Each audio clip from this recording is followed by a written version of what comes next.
मसीह में आप सबको सलाम। मेरा नाम सुनील है। आज हम खुदा यीशु के मुबारक मुंह से निकलने वाले तीसरे कलमे के बारे में जानेंगे। और यीशु की सलीब के पास उसकी माँ की बहन मरियम क्लोपास की बीवी और मरियम मगदलीनी खड़ी थी। यीशु ने अपनी माँ और उस शागिर्द को जिससे यीशु मोहब्बत करता था, रखता था, पास खड़े देखकर माँ से कहा कि ए औरत, देख तेरा बेटा ये है। और शागिर्द से कहा, देख तेरी माँ ये है। और उसी वक्त से वो शागिर्द उसे अपने घर ले गया। यूहन्ना उसका 19 बाब उसकी 25-27 में लिखा है। यीशु की सलीबी मौत के वक्त वहां कौन कौन मौजूद था? यूसुफ और यीशु के भाई कहाँ थे? ए औरत कहकर पुकारने से क्या मतलब था? यीशु को, यूहन्ना को ये जिम्मेदारी क्यों दी गई, क्यों सौंपी गई थी? आइए जानते हैं। यीशु की सलीबी मौत के वक्त वहां कौन कौन मौजूद था? आयत 25 के मुताबिक वहां 4 औरतें और एक मर्द मौजूद था, यानी यूहन्ना, यीशु की मां मरियम पहले नंबर पे, दूसरे नंबर पे सलोमी। सलोमी जो है ये खुदा यीशु की खाला लगती हैं, यानी कि मुकद्दसा मरियम की बहन है। यीशु की शागिर्द याकूब और यूहन्ना की मां और जब्दी की बीवी थी, यानी याकूब और यूहन्ना यीशु और मसीह के कज़न थे। यूहन्ना अपनी मां के साथ वहीं मौजूद था, लेकिन उसमें उसका नाम नहीं लिखा और यीशु की मां बहन कहकर पुकारा गया है। अलबत्ता मरकस 15 बाब उसकी 40वीं आयत में सलोमी का नाम दर्ज लिखा गया है। फिर तीसरे नंबर पर मरियम जो क्लोपास की बीवी थी। मरियम यीशु के शागिर्द याकूब की मां थी और क्लोपास की बीवी थी। क्लोपास को बाकी अनाजील में खलफी कहा गया है और अगर मरकस 15 बाब उसकी 40वीं आयत में उसको छोटा याकूब की कहा गया है। ये यीशु का एक और शागिर्द था। ये शागिर्द तो वहां से भाग गया था, लेकिन उसकी मां वहां मौजूद थी। फिर चौथे नंबर पर मरियम मगदलीनी थी, जिसमें से 7 बदरूहें खुदा यीशु ने निकाली थी। और 5वें नंबर पर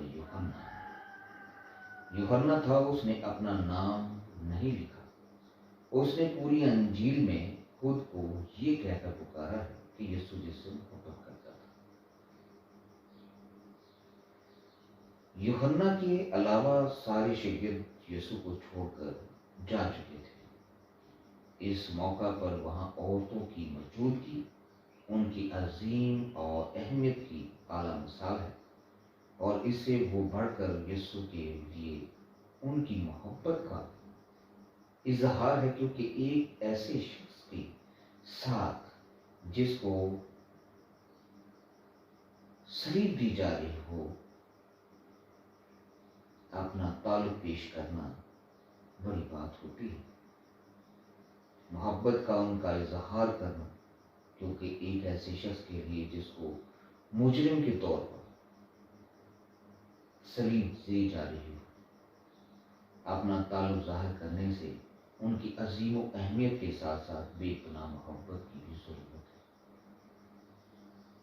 और कामिल मोहब्बत खौफ को दूर कर देती है।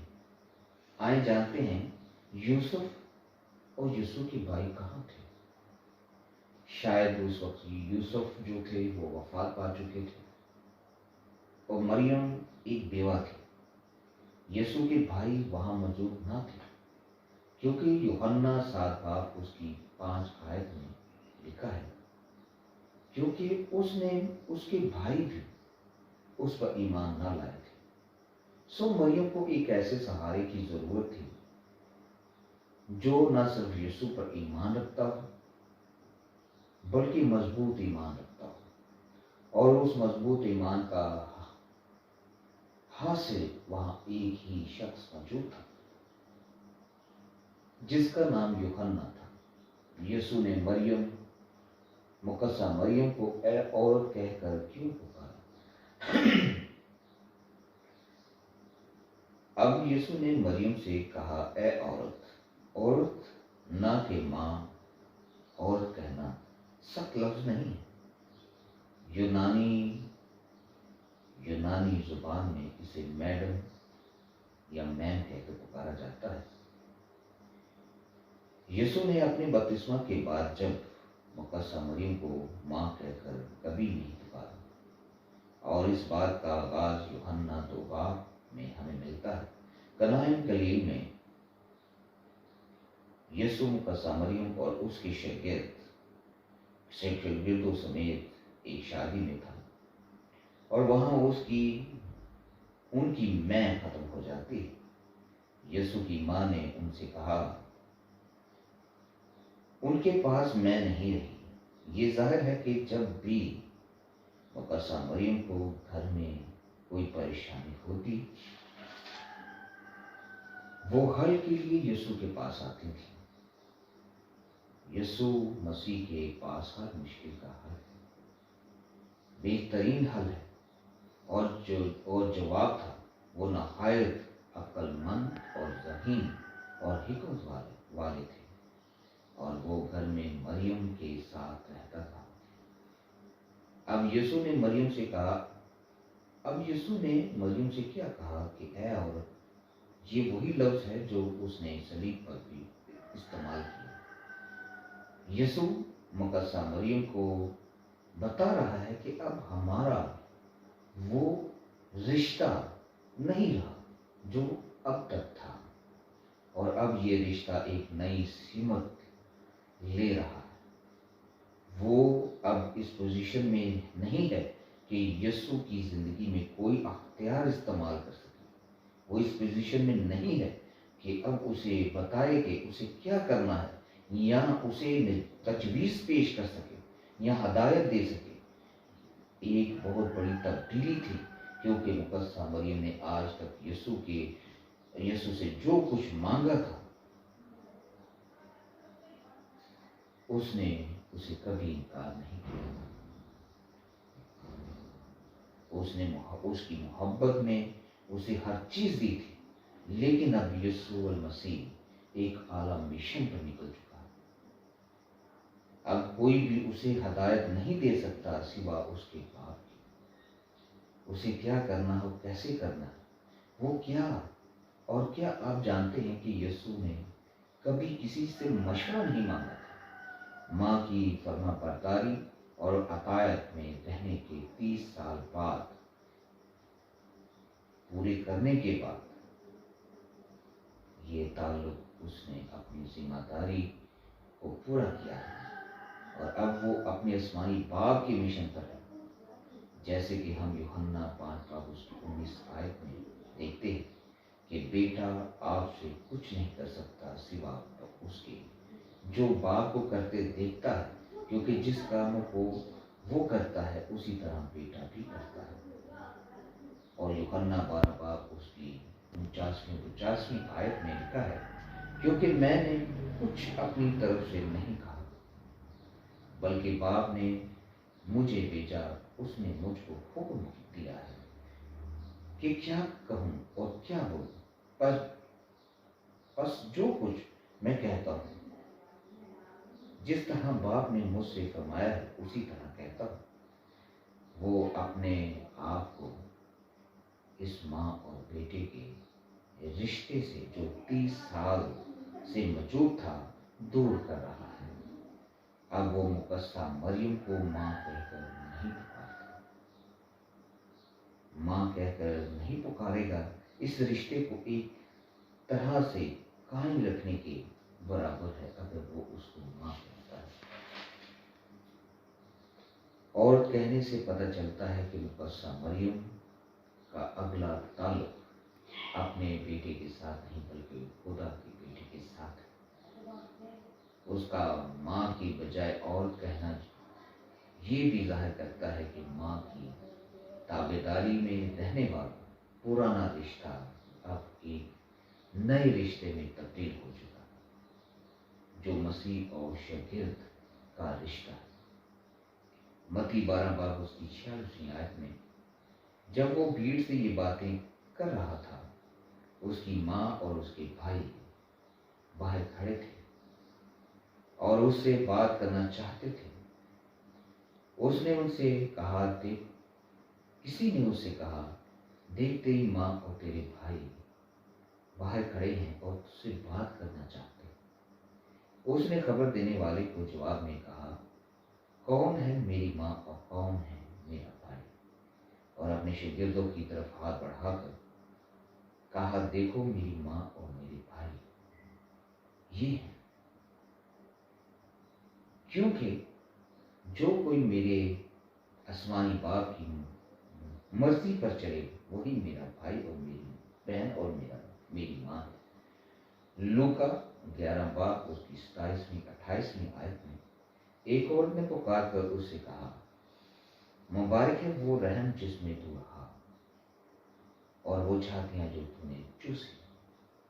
उसने कहा, हाँ, मगर ज्यादा मुबारक वो हैं जो खुदा उनका कलाम सुनते और उस पर अमल करते हैं। यदि ज्यादा मुबारक होने की वजह जिस्मानी रिश्ता नहीं बल्कि बाप की ताबेदारी और हुक्म मानना है।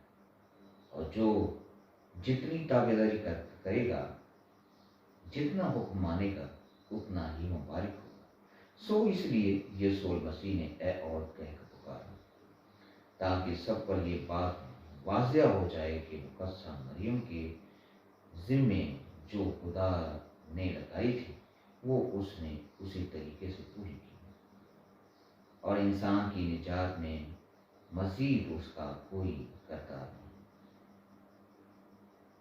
यसाया की किताब के मुताबिक खुदा अपना जलाल किस और के लिए रवान रखता है। निजात का काम सारा सर खुदा का काम है। यीशु ने 30 साल अपनी ज़मीनी ज़िंदगी में वालिदैन के साथ रहकर तमाम जिम्मेदारियां पूरी की। फिर अपनी खिदमत के दौरान अपने बाप की मर्जी पूरी की और अब जब दुनिया से जाने का वक्त है तो वो अपनी माँ की नंगे दश्त की जिम्मेदारी लगाता है, जो उसकी मोहब्बत एक मिसाल है। यूहन्ना 13 बाब उसकी 41वीं आयत में लिखा है, यीशु अपने उन लोगों से जो दुनिया में थे जैसी मोहब्बत रखता था, आखिर तक मोहब्बत रखता रहा। यीशु ने यूहन्ना को ये आज़ाद बख्शी कि वो यीशु की जगह अब मुकद्दसा मरियम का ख्याल रखे। ये उसकी मोहब्बत है अपनी माँ के लिए। यूहन्ना वो तमाम जिम्मेदारियां निभाएगा जो एक बेटे की होती है। देख तेरी माँ कहने से यीशु ने यूहन्ना को पाबंद किया कि वो मुकद्दसा मरियम का ख्याल रखे, उसी तरह जैसे यीशु रखता था और जैसे यूहन्ना अपनी माँ का ख्याल रखता है। जिम्मेदारी उस शख्स पर लगा दी। यीशु ने उसको एक जिम्मेदारी बख्शी। अगर हम अपनी मौजूदा जिम्मेदारियां ऐसे तरीके से निभाते हैं तो खुदा हमें उससे बड़ी जिम्मेदारियां देता है। कलाम के मुताबिक जो थोड़े में दयानतदार नहीं वो बहुत में भी दयानतदार नहीं। अगर आप खुदा से बड़ी खिदमत चाहते हैं तो पहले उस बात पर गौर करें कि जो खिदमत उसने آپ کو دی رکھی ہے، اسے آپ کیسے نبھا رہے ہیں؟ اور دوسری بات موجودگی کی، یوحنا وہاں موجود تھا، یسوع کی صلیب کے پاس یوحنا موجود تھا، تو اسے یسوع نے یہ ذمہ داری سونپی۔ میری دعا ہے کہ خدا پاک آپ سب کو بھی ایسی ذمہ داریاں عطا کرے اور آپ اپنے والدین کی خدمت کریں، جیسے خدا یسوع نے 30 سال اپنے ماں باپ کی خدمت کی، دنیا میں رہ کر جو ان کی ذمہ داریاں تھیں وہ اسے نبھائیں، جو ان میں اگر کوئی مسئلے ہوتے تھے تو خدا یسوع وہ مسئلے حل کیا کرتے تھے۔ ان کی ماں مریم مقدسہ مریم اپنے بڑے بیٹے یعنی خدا یسوع مسیح سے وہ باتیں کیا کرتی تھیں، اور خدا یسوع ان سب مشکلوں کا حل نکالتے تھے، ہر پریشانیوں کا۔ کوئی بھی ایسا کام ہوتا تھا تو وہ خدا یسوع سے کہا کرتی تھی اور وہ ساری ذمہ داریاں نبھاتے تھے۔ اسی طرح خدا باپ ہمیں بھی یہ توفیق دے کہ ہم بھی اپنے والدین کا خیال رکھیں، ان کی ذمہ داریاں اچھے طریقے سے نبھائیں۔ خدا یسوع مسیح کے نام سے، اور ہمارے اس چینل کو زیادہ سے زیادہ شیئر کریں، لائک کریں، سبسکرائب کریں، تاکہ